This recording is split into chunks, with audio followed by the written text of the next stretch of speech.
سلام تخاتلتي قبل الميديا كم زفلت استفلالي حبريتا عداغا ناب تملكت يا مقرب زركب چاناليو نلمو ناب تግራይና ጋጥሙ بزنبره قنيتات واغ عداغا وسيخم زنورو الشقطات لوم خنتاي مسلو زبل لومي الات 28 ورح 5 2018 عامه مرت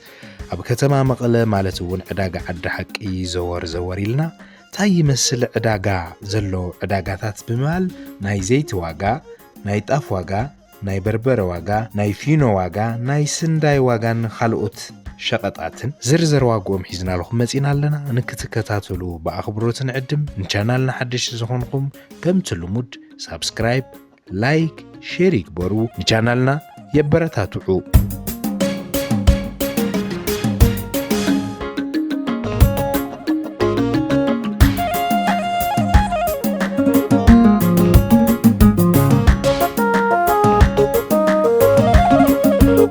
زحلف سمونا بتግራይና ሙዝገጢሙ ዝነበረ ከምውን ናይ ኣየር በረራ ተቋሪጹ ብምንባሩን ከምውን ባንክ ብምዕጻውን ባንኪ ሕዝውን ተሆነ ብውስን ከባብታት ሓደ ዝተኸፈተ ባንክታት ኣሎም በንስሩዕ ስርሖም ዳርጋ ከም ዘጀመሩ ይሕዝውን ባንክታት እውን ህዝብ ከም ዝደልዮ ቅርሺ ናረኸበ የኾነይ ማለት እዩ ተመልከትና እሞ ከም ዝሓለፈ ሰሙን ዝተፈላለዩ ሸቀጣት ዋጋ ወሲኾም ነይሮም ንኣብነት ናይ ዘይት ዋጋ እኳ እንተራእና ናይ 5 ሊትሮ ፈሳሲ በተለምዶ ዝተፈላለዩ ዓይነት ምህርትታት ማርኮም እዮም እናተሸጡ ነይሮም ተኾነውን ዘይት አቨሬጅ 5 ሊትሮ ዘይቲ ናብ 2650 ብር ይወስኹ ነይሩ እዚ ማለት ከባቢ 650 ብር ወሰኽ አርዩ ነይሩ ዘይቲ ማለት እዩ ተመልከትና ሎሚ ግን ኣብዚ ዜርና ብዘረጋገጽናዮ እቲ خبار زشت نقادي بخلتشن حدا ميتن كبابي اتزرخسه حدا شنت شعنت ميتن حامسان ناي فساس زيتي 5 لترو ابكتما مغلنا تشتو علم مالتي تملكتنا قصيلنا كنرئت لنا عندما ناي بربره واغاينا كننغركم تملكتنا بربره زيت طحانه مالتي بربره እቲ አንደኛ ዝባሃል ኣብ ዝሓለፈ ሰሙን ዋጋ ወስኹና ሃለ ናይ በረራ ተቋሪጹና ሃለ ባንክታት እውን ተዓጽዮምና ሃለ ብጣዕሚ ብዝተጋነነ ዋጋ እዩ በርበረና ተሸጠ ነይሩ እስካብ 1000 ብር ወጽሑ ነይሩ በርበረ ሕዚ ግን ንሽተይ ናይ 200 ብርን ናይ 150 ብር ቅናሽ የሎ በርበረ ንኪሎ እቲ አንደኛ ደረጃ ዝባሃል 800 እስካብ 850 ብር ካው ብዝተሓተውን ናተሸጠዩ በርበረ ማለት እዩ ብዝሎሙ ዕለት ኣብ ከተማ መቐለ ተዘዋዊርና ዕለት 28 ወር 5 2018 ከም ዘረጋገጽናዮ ማለት እዩ ተመልከትና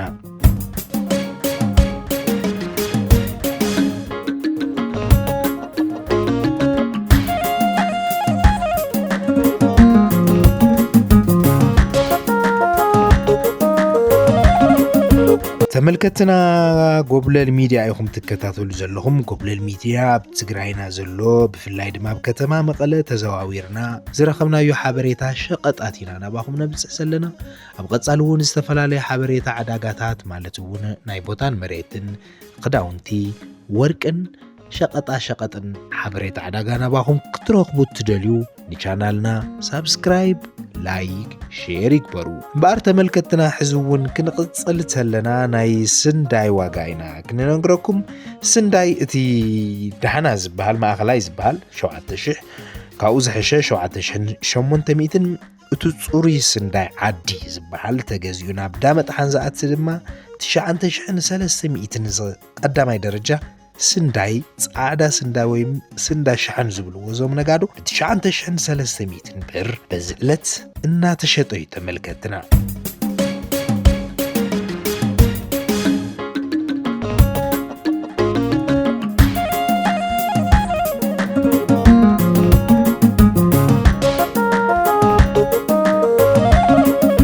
بمقصال نريكم دما فينو مالت ያው ከም ዝንፈልጦ ሁለና ማለት እዩ ፊኖ ብዙሕ ወሰኽ ካብ ዘር እዩ ቀረባት ሓደ ፊኖ بتمساسلي بزتفالاليو عينتات فينو بفابريكوم براند انتهالوهم ابريجين كاب 10400 كساب 10800 بر فينو اب كتما مقله እና ተሸጠ ይተመልከትና አሞዳታ ንሪኦ ሓበሬታ ጣፊዩ ጣፍ ድማ ኣብ ዝሓለፈ ሰሙን ካብ 14,000 እቲ አንደኛ ደረጃ እናተሸጠ ነይሩ ካብ 12,500 ክሳብ 14,000 እቲ ሳልሳይ ደረጃ ወይም ብዙሕ ሰብ ዘይጠልቦ ድማ ናብ 11,500 እዩ ኣብ ከተማ መቐለ ጣፍ እናተሸጠ ነይሩ ሎሚ ዕለት ድማ በዓልና ናብ ዕዳጋ ወሪድና ዝረአናዮ ሓበሬታ ድማ እቲ አንደኛ ደረጃ ዝበሃል ጣፍ ወይም ጻዕዳ ጣፍ ዝበሃል ብብር 13,000 እቲ ካብኡ ተመሳሳሊ ኮይኑ ግን መፍለይ ዘለዎ ካብኡ ትሕት ዝበለ ብብር 12,500